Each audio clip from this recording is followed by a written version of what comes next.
안녕하십니까. 맥체인 성경 읽기 사사기 7장, 사도행전 11장, 예레미야 20장, 마가복음 6장. 첫 번째 사사기 7장, 하나님께서 이루시는 전쟁. 본문 이해에 도움이 되는 배경과 맥락을 소개합니다. 사사기 7장은 기드온이 미디안과의 전쟁을 준비하는 장면으로 시작됩니다. 하나님께서는 이스라엘이 내 손이 나를 구원하였다 할까 함이니라 하시며 3만 2천 명의 군사 중 300명만 남기시고 싸우게 하십니다. 하나님은 손으로 움켜 입에 대고 핥는 자를 기준으로 삼으셔서 전혀 인간적인 전술이 아닌 하나님의 방법으로 승리를 이루시겠다는 뜻을 드러내십니다. 기드온은 꿈의 해석을 통해 용기를 얻고 항아리, 횃불, 나팔로 싸워 제자리에 서서 그 진영을 에워싸매 그 온 진영의 군사들이 뛰고 부르짖으며 도망하였다고 기록합니다. 이 전쟁은 오직 하나님의 권능으로 이루어진 구원의 사건입니다.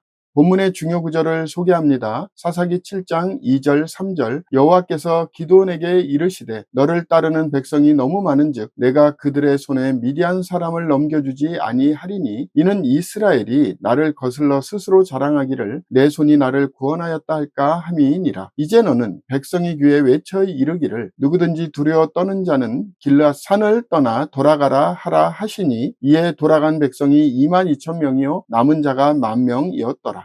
본문을 적용하는 데 도움이 되는 가이드라인입니다. 오늘날 우리는 종종 자신의 지식이나 경험에 의존하려 하지만 하나님은 인간의 약함 속에서 그분의 능력을 드러내십니다. 하나님의 승리는 인간의 수나 전략이 아닌 철저한 순종과 신뢰를 통해 주어집니다. 우리의 부족함은 하나님의 일하심을 위한 기회가 됩니다. 하나님만이 영광을 받으시는 역사를 기대하며 나아가야 합니다. 두 번째 사도행전 11장 교회가 이방을 품기 시작하다. 본문 이해에 도움이 되는 배경과 맥락을 소개합니다. 사도행전 11장은 베드로가 고넬료의 집에서 있었던 일을 예루살렘 교회 앞에서 설명하며 시작됩니다. 유대 신자들이 내가 무할례자의 집에 들어가 함께 먹었다고 책망하자 베드로는 하나님께서 환상을 통해 주신 계시와 성령의 임재를 설명하며 하나님께서 이방인에게도 생명 얻는 회개를 주셨도다 라고 말합니다. 이방을 향한 복음의 확장은 안디옥 교회를 중심으로 본격화되고 그리스도인이라 일컬음을 처음 받은 곳이 안디옥이라는 역사적 선언이 기록됩니다. 이 장은 교회가 인종과 문화의 경계를 넘어 복음을 품게 된 중대한 전환점을 보여줍니다. 본문의 중요 구절을 소개합니다. 사도행전 11장 17절 18절 그런즉 하나님이 우리가 주 예수 그리스도를 믿을 때 주신 것 같은 선물을 그들에게도 주셨으니 내가 누구이기에 하나님을 능히 막겠느냐 하더라. 그들이 이 말을 듣고 잠잠하여 하나님께 영광을 돌려 이르되 그러면 하나님께서 이방인에게도 생명 얻는 회개를 주셨도다 하니라. 본문을 적용하는 데 도움이 되는 가이드라인입니다. 오늘날 우리는 교회가 문화적, 사회적 장벽을 넘어 모든 이에게 열려있는 공동체임을 기억해야 합니다. 하나님은 특정 민족이나 그룹에만 구원을 주시는 분이 아니십니다. 모든 사람이 복음을 들을 수 있도록 교회는 열린 마음과 섬김의 태도를 가져야 합니다. 하나님의 은혜는 차별 없이 흐릅니다.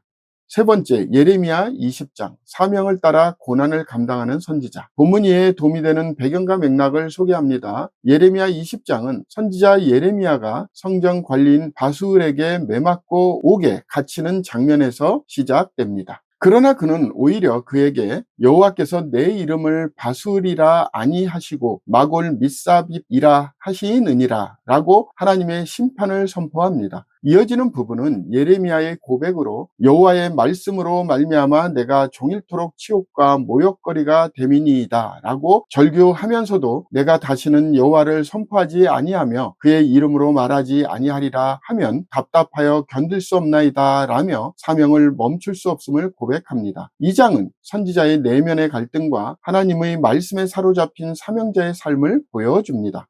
본문의 중요 구절을 소개합니다. 예레미야 20장 9절 내가 다시는 여호와를 선포하지 아니하며 그의 이름으로 말하지 아니하리라 하면 나의 마음이 불붙는 것 같아서 골수에 사무치니 답답하여 견딜 수 없나이다. 본문을 적용하는 데 도움이 되는 가이드라인입니다. 오늘날 우리는 말씀을 전하는 일이 반드시 환영받는 일만은 아니라는 사실을 직시해야 합니다. 진리를 말하는 자는 고난과 조롱을 피할 수 없습니다. 그러나 하나님의 말씀은 우리 안에서 꺼지지 않는 불처럼 역사합니다. 우리는 감정보다 사명을 따라 살아가야 할 부르심을 받았습니다. 오늘의 마지막 본문 마가복음 6장 거절당한 주님과 하나님의 기적. 본문 이해에 도움이 되는 배경과 맥락을 소개합니다. 마가복음 6장은 예수님께서 고향 나사렛에서 배척당하시는 장면으로 시작됩니다. 이 사람이 마리아의 아들 목수가 아니냐라는 말은 예수님의 신성을 인정하지 않는 무시의 표현입니다. 이후 예수님은 12제자를 둘씩 보내시고 전대의 돈이나 아무것도 가지지 말며 라는 명령과 함께 전도 사역을 맡기십니다. 이어서 세례 요한의 죽음, 오병이어 기적, 바다 위에 걸으신 사건, 병든 자들을 고치신 사역이 이어지며 예수님의 권세와 자비가 복합적으로 드러납니다. 본문은 불신과 고난 속에서도 멈추지 않는 하나님 나라의 사역을 보여줍니다.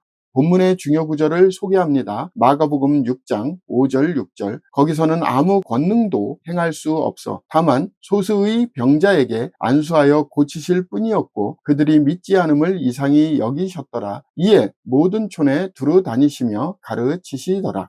본문을 적용하는 데 도움이 되는 가이드라인입니다. 오늘날 우리는 익숙한 것에 믿음을 잃기 쉽고 가까운 곳에서 역사하시는 하나님의 은혜를 간과할 때가 많습니다. 불신은 하나님의 역사를 제한하며 믿음은 기적의 문을 엽니다. 말씀을 듣는 태도와 믿음의 깊이가 하나님과의 관계를 결정짓습니다. 우리는 날마다 믿음으로 주님을 맞이해야 합니다. 감사합니다.